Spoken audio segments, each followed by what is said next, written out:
আচ্ছা, হোমিওপ্যাথিতে কিছু প্রতিকারের না বেশ অদ্ভুত অদ্ভুত সব নাম থাকে। যেমন ধরুন কর্পাস রিভাইভার, মানে মৃতদেহকে যে জাগিয়ে তোলে। শুনেই কেমন গা ছমছম করছে, তাই না? এই নামটা হলো কার্বো ভেজিটেবলিসের। চলুন তো আজ একটু গভীরে গিয়ে দেখি সাধারণ সবজি পোড়ানো কয়লা থেকে তৈরি এই ওষুধটার কেন এমন একটা জবরদস্ত নাম। দেখুন, ডক্টর J.H. ক্লার্কের একটা কথা দিয়েই পুরো ব্যাপারটা বোঝা যায়। তিনি কি বলছেন? হজম শক্তির দুর্বলতা, পেট ফাঁপা এবং ক্লান্তিতে ভেঙে পড়ার জন্য এটি একটি প্রধান প্রতিকার। ব্যাস, এইটুকুই। এটাই কিন্তু আসল কথা। মানে যখন শরীরের সবকিছু কেমন যেন স্লো হয়ে গেছে, ফুলে ফেপে আছে আর একদম একদম শক্তি নেই, ঠিক সেই অবস্থাটার কথা বলা হচ্ছে। কিন্তু এই এত শক্তিশালী একটা প্রতিকার, এটা আসে কোত্থেকে? শুনলে অবাক হতে হয়। সাধারণ সবজি পোড়ানো কয়লা থেকে। হ্যাঁ, ঠিকই শুনছেন, কাঠ বা অন্য কিছু পুড়ে যাওয়ার পর যে ছাই বা কয়লাটা পড়ে থাকে, সেটাই। ব্যাপারটা কি অদ্ভুত, তাই না? যা কিনা একটা প্রক্রিয়ার শেষ, মানে সব জ্বলে পুড়ে শেষ, সেটাই কিনা শরীরের ভেতরে নিভে যাওয়া আগুনকে আবার জ্বালিয়ে তুলতে কাজে লাগে। আচ্ছা, তাহলে চলুন প্রথমে দেখে নিই, এই যে ভেঙে পড়া অবস্থাটার কথা আমরা বলছি, এটা ঠিক কেমন? মানে শরীর আর মন দুই দিক থেকে অবস্থাটা কেমন হয়। একটা দৃশ্য কল্পনা করা যাক। ধরুন একটা আগুন জ্বলতে জ্বলতে প্রায় নিভে গেছে, শুধু লাল অঙ্গারগুলো ধিকি ধিকি করে জ্বলছে। ওখান থেকে কিন্তু তেমন কোনো তাপ পাওয়া যায় না। কার্বো ভেজিটেবলিসের মূল অনুভূতিটা একদম ওই রকম। শরীরের ভেতরের যে জীবনী শক্তি, সেটা এতটাই কমে যায় যে সবকিছু কেমন যেন স্লো হয়ে যায়। শরীরটা ঠান্ডা হয়ে আসে আর খালি মনে হয় একটু বাতাস পেলে ভালো হতো, ঠিক যেন ওই নিভু নিভু আগুনটায় বাতাস দিয়ে আবার জ্বালিয়ে তোলার চেষ্টা। এর সাধারণ লক্ষণগুলো কি কি? দেখুন, সবকিছুই ওই শক্তির অভাবকে ঘিরে। একটা সাংঘাতিক দুর্বলতা, সাংঘাতিক ক্লান্তি, শরীরটা একদম ঠান্ডা, বিশেষ করে হাত পা বরফের মতো লাগে। হজম, রক্ত চলাচল সব যেন থেমে গেছে। কিন্তু এর মধ্যে সবচেয়ে চেনার মতো লক্ষণ কোনটা জানেন? তাজা বাতাসের জন্য একটা ডেসপারেট আকুতি। মনে হয় কেউ যদি একটু পাখা দিয়ে বাতাস করে বা জানালার পাশে গিয়ে দাঁড়াতে পারলে যেন প্রাণটা বাঁচে। আর এই ক্লান্তিটা যে শুধু শরীরের, তা কিন্তু নয়। Doctor H.C. অ্যালেনের কথাটা দেখুন। তিনি বলছেন, মনটাও নিস্তেজ, উদাসীন, নির্বিকার হয়ে পড়ে। মানে এমন একটা অবস্থা যখন মানুষ এতটাই ক্লান্ত যে কোনো কিছু নিয়ে ভাবতেও ইচ্ছে করে না, কোনো কিছুতেই কিছু যায় আসে না। মনে হয়, আরে বাবা, চিন্তা করাটাও তো একটা বিরাট খাটুনির কাজ। চলুন এবার লক্ষণগুলো আরেকটু ভেঙে ভেঙে দেখি।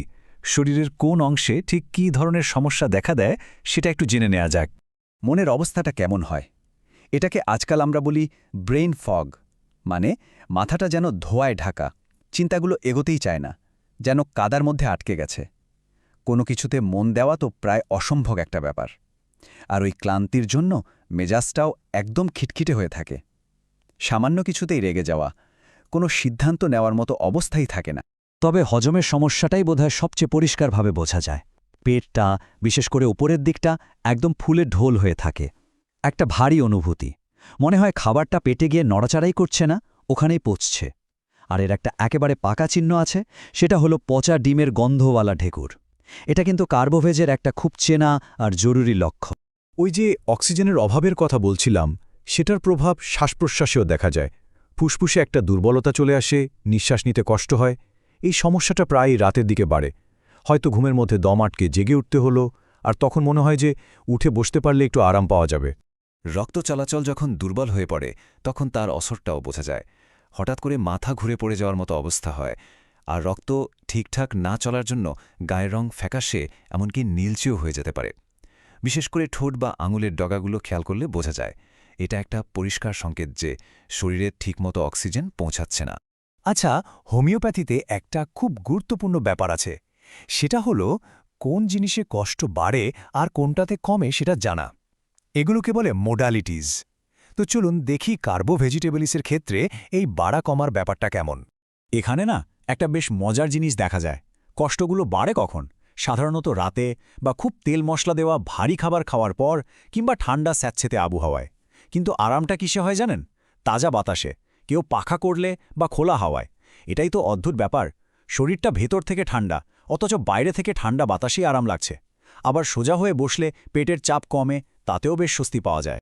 তো থিওরি তো অনেক আলোচনা হলো, কিন্তু বাস্তবে এটা কিভাবে কাজ করে?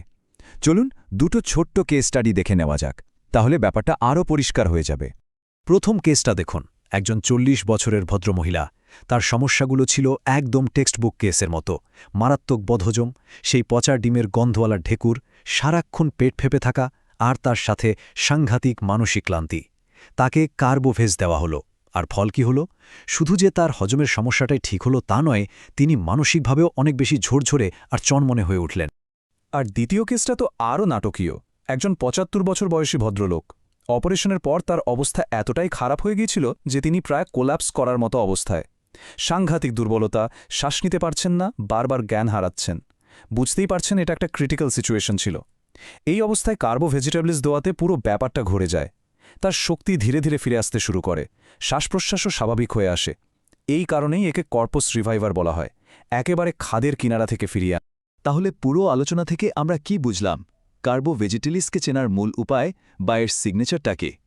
এই হল পুরোটা সারমর্ম। যখনই কার্বো ভেজিটেবলসের কথা ভাবা হবে তখন মূলত কয়েকটা জিনিস মাথায় রাখতে হবে। ১. হজমের সাংঘাতিক দুর্বলতা সাথে প্রচুর গ্যাস। ২. শরীর ছেড়ে দেওয়া বা জ্ঞান হারানোর মতো অবস্থা। ৩. শ্বাসকষ্ট আর তাজা বাতাসের জন্য ছটফটানি। ৪. একেবারে ভেতর থেকে অবশ করে দেওয়া ক্লান্তি। আর সবশেষে শরীরটা বরফের মতো ঠান্ডা হয়ে যাওয়া। এই সবকটা লক্ষণ যখন একসাথে পাওয়া যায় তখন বুঝতে হবে এটা একটা জোরালো ইঙ্গিত। যাবার আগে একটা প্রশ্ন রেখে যাই, যেটা আমার নিজেরও খুব অবাক লাগে। ভাবুন তো, একটা পোড়া জিনিস যেটা আসলে একটা জ্বালানির জীবনের শেষ, সেই জিনিসটা থেকেই তৈরি ওষুধ কি করে শরীরে নিভে যাওয়া ইঞ্জিনটাকে আবার চালু করে দেয়।